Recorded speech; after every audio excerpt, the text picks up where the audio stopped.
Hey, this is Shaun with the Atlanta Tennis Podcast, powered by GoTennis. Check out our calendar at Metro Atlanta Tennis events at letsgotennis.com, and be sure to become a GoTennis Premium member because we've got some great giveaways right now. Today, this is the official view with Hall of Fame coach and tournament official Dave Matthews. Today, we're going to talk about Dave's experience playing in a tournament this past weekend. Dave, just jump right in for us. Head over heels. Here we go.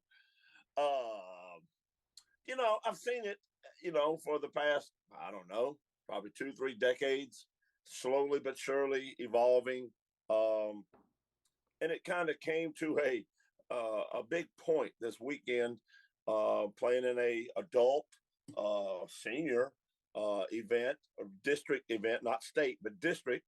So you got players from probably 7, 8, 9 states around, one or two from each state at each level. And playing in a nice facility, everything's there. But then you're going to have your rain delays. And, we've kind of hashed over this before about, the advent of the 10-point tiebreaker. That was in the early 80s. They brought that in for mainly the U.S. Open, but for a lot of good reasons. And it has sufficed and done very well, I think. Now they've added in the Coleman version of that. I'm sure somebody complained about, well, when you go to a tiebreaker, I don't get to serve on the same side as I normally do, which was the shady side. And so we want to fix that. So they fixed that with the Coleman tiebreaker. And, I get it. But at some point in time, you have to start thinking realistically, what is the draw? What is the great thing about the game of tennis? And, it's kind of like we were talking the other day about Taylor Fritz was saying about his version of the coaching, coming in and coaching is how if you're not really careful, you're going to start ruining the facet of the game that draws people to tennis. Not everybody is drawn to tennis. Tennis is like, me and you said before, it's like a chess match on steroids at Mach 5. You've got to think on your head. You got to think on your feet while you're moving, while you're reacting to your opponent's shot. All that's going on. And it's tough. It is tough. And so, with the advent now of the Coleman tiebreaker, which I've gotten to play a couple of times in the last month, I say, now I understand it. I think it's a joke, but, it is what it is. Well, this weekend we got to play back in back in the early 80s and 70s, we played the 9-point tiebreaker. And being a big server, especially when I got into college and grew a little bit, I grew a lot, I became, always wanting ball in hand. My serve was a dominant force. And now they've taken, when you start playing short sets, which is what we did this weekend because of weather, we played and they said you get to 4-all, and now you're going to spin the racket to determine who gets serve or receive. And I was like, okay, well, that's a new one. And they're like, well, no, it's, we're just playing the 9. I said, no, you don't understand. I played the 9-point tiebreaker. I don't know about it. I played it for literally probably the first 8, 9 years of my play. So you get to 4-all in the set or in the tiebreaker? In the tiebreaker. So in the tiebreaker, we get to 4-all. It's my serve. Yeah, and now we got to spin the racket to find out who's going to serve because that's right. Unfair that I get to serve at 4-all. Like I was telling you earlier, in my old day of playing college tennis, I always chose to serve first because that would mean if you held serve at 5-6, I was going to get. Well, actually, I would want to let you serve first in the set. That way, when we got to the tiebreaker, if you started the tiebreaker, because if you serve to get into the tiebreaker, I'll start it. I'll do 2. You do 2. I do 2. You'll get 3. So you want to make sure in your mind that if you think you're going to play a tiebreaker, I want the 3 serves at the end. Mm-hmm. Now, would I like to win 5 out of 6 points to start it and get out of there? Yes. That'd be great. But I would love to have 3 balls in hand to know that if I hold from 2-4, I can win 5-4 and I'm done. Now, so you prefer to face 2 set points? Oh, sure. As long as the ball's in your hand. Belongs the ball's in my hand, my friend. Okay. Yes, sir. Because I'm not only thinking about it as a serve, like I'm not trying to hit necessarily an ace. I think the ball, if I get a ball back, I can deal with that ball much better if I get one back. I can deal with that first ball attack better than I can you having ball in hand. Yeah, but I wouldn't have ball in hand, meaning you'd have 2 set points. I want the set points. Well, so that's fine. I'll let you serve. That's fine. Absolutely. I'm cool with that because in this case, all I got to do is make 1 of 2 decent returns and I'll get a look at a pass. Absolutely. I agree. And I take my chances with that. And that's where you and I are different in that way, and we match up. And you know me, so you understand why I'm saying that. Yeah. I put so much credit and so much work into my serve. I know what I'm doing, and it's not going to be I hope I get one in. I'm going to play a ball in about 75, 80% of the time. This is going to be something with some juice on it. Yeah. Might be speed, might be spin, but I think I can stretch you enough to get something weaker than you like. Mm-hmm. And that's what I need to get. And if I get that, I'm comfortable with that. So what happened this weekend? You said things got weird. Yeah. So we're set to play, and they say we're playing short sets to 4, which is okay. I understand that. We're playing regular scoring, which is, add, no add, all that, which is okay. But then they said you're playing, if you get to 3-all in the short set, you play a 9-point tiebreaker for the set. Okay. And I'm like, okay, so 3-all is not much of a set. That's literally, yeah. That's not even the interesting part of tennis yet. No, you're really barely getting some pieces moved on the chessboard. Yeah, that's just the opening. If somebody starts out a little bit slow, and maybe you do have a little bit of a better serve, maybe you're just slicing it a little better.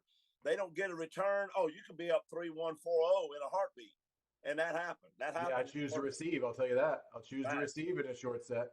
Yeah. It's got its double-edged sword, put it that way, because it can be good and bad on both sides. Yep.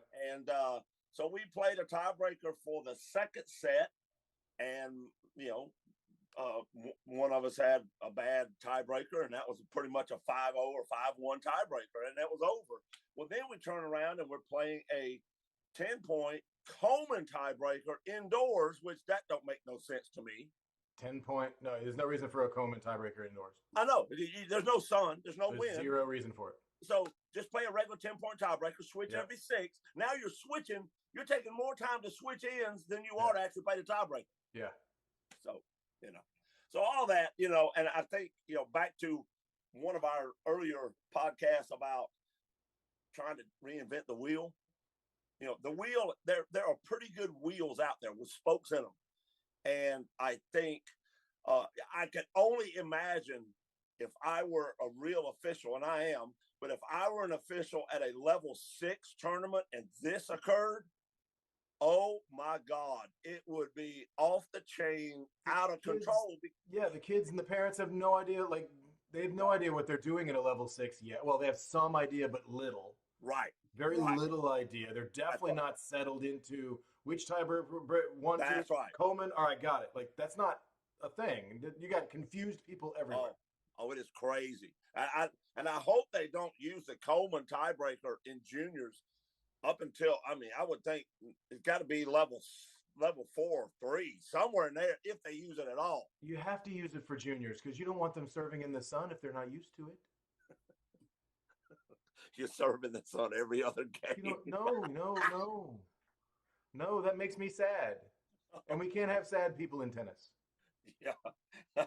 It's called loser. Just get it. I don't know. Be confident in the fact that it is sport. Yeah. And there are things that you have to deal with. And if we're trying to rule out by making rules and we're going to remove the difficulties and the things these kids have to go through, even as an adult, you know what? if I got to serve in the sun, I'm going to put on my hat and my sunglasses and I'm going to serve in the sun. You're going Absolutely. to try to protect me from serving in the sun? Right. This just doesn't sound like an adult decision to me. It's an outdoor sport. Yeah.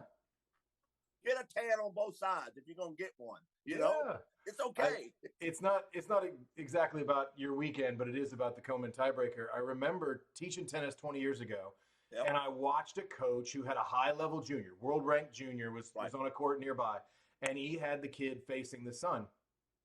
And as a coach in a country club, we always faced the sun because Sure. we don't want the They had fancy membership to have to face the sun. So we took the sunglasses and we faced the sun. He always put this kid in the sun. I said, why wouldn't you just take that on yourself? He says, no.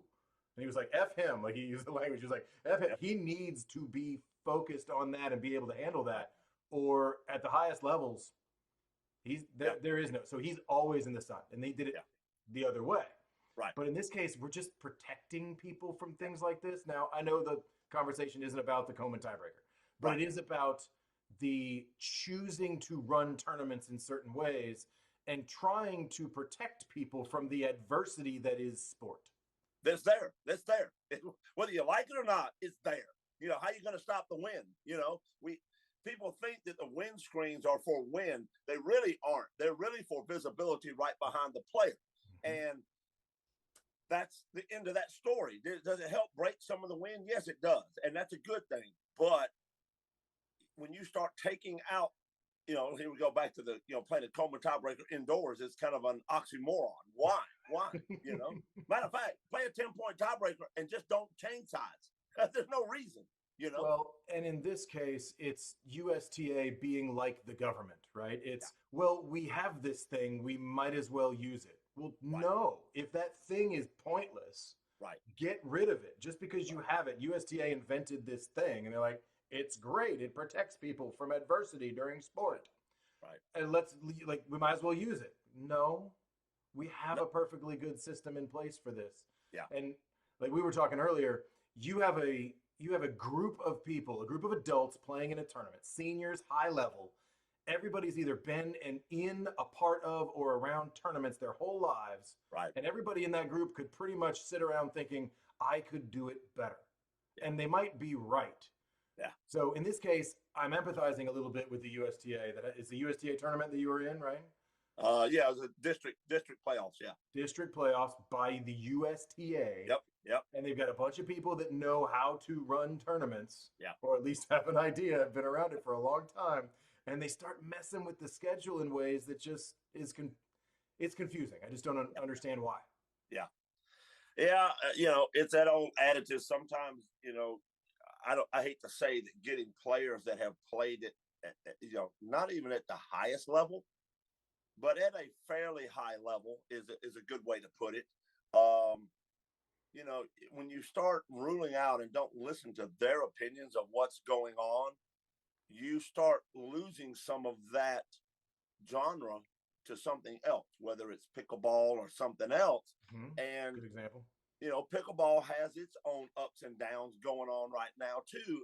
And I think they can learn from what tennis has been down over the last 50 years, the growing of it and the exploding of it in the 70s and 80s and probably 90s, but how it's tabled off a little bit from pickleball, but also people are getting older, looking for less movement, but still good camaraderie and competition.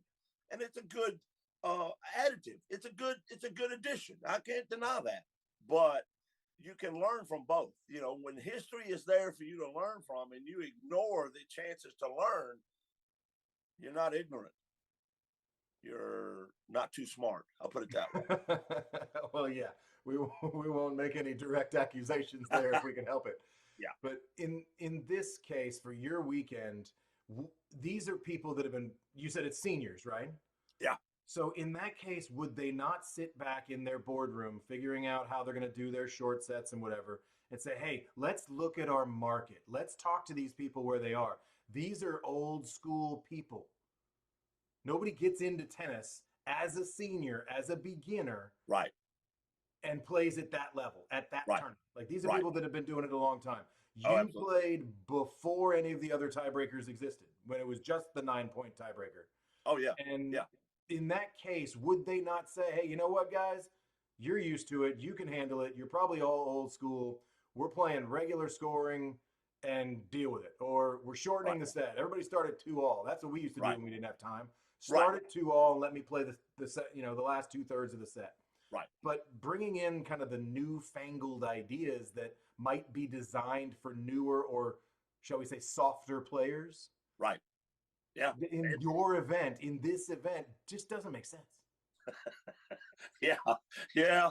There's a lot of things on our planet that don't make much sense. Not like it's like somebody sitting in that boardroom making decisions, but they've never been out there in a rain delay. They've never been out there with three different, and like I said, at the end of the tournament, when we finished the little short set that we were playing, we had to know the conversion, how to convert it and put it in the app for the correct score at a 6-game set level. And I'm like, yeah, wow, we needed to have a formula here. This is the old algebra going on here. I was like, yeah, I'd sure hate to see that at a level 6 or level 7 junior tournament. That would have been a chaos. yeah. Let's hope they don't have the juniors entering scores or the parents entering scores for the juniors. Yeah. Let's hope they don't bother with that. So, Dave, your weekend a little crazy. Hopefully you did well. Hopefully you had fun, because that's why we play tennis. What's the moral of the story here besides us picking on this USTA event? Yeah, I think the moral of the story is sometimes people, they're doing the best they can. Be a little bit tolerant, of people that are actually trying. I think from their standpoint, I think they could reach out to some of these players in an evaluation. Don't just think that people are going to pick up a computer website and fill out an evaluation and tell you all this stuff, especially when we know that half the time we fill out evaluations, they don't get looked at anyway, So maybe they should do some reaching out, to people that have, everybody there knew who I was and a couple of other players. So it's not like we ain't been around the block. We've been around the block several hundred times. And, they can learn from just as much as what we can learn from. And the biggest thing I learned from is just have some more patience, which at my age, I got a lot of. So, I think that's the biggest thing. Everybody have a little patience, and hopefully we're learning from history. That's the biggest thing. Is people learn from history, you're going to be a lot better off in the long run, because it will repeat itself if you're not smart enough. Well, and know your audience is another thing I would consider in this case, because we're talking about your event is a senior event. Right. Don't protect the seniors from the sun. They can handle it. You guys can handle it. Been there. Don't try to protect me from as though I'm a newbie. That's right. I don't know. Yeah. Anyway, but Dave, thanks for sharing about your weekend. I appreciate it. This has been The Official View with Hall of Fame coach Dave Matthews. Thank you, sir. You betcha, sir. See you next time. You betcha. Have a good day. Bye-bye.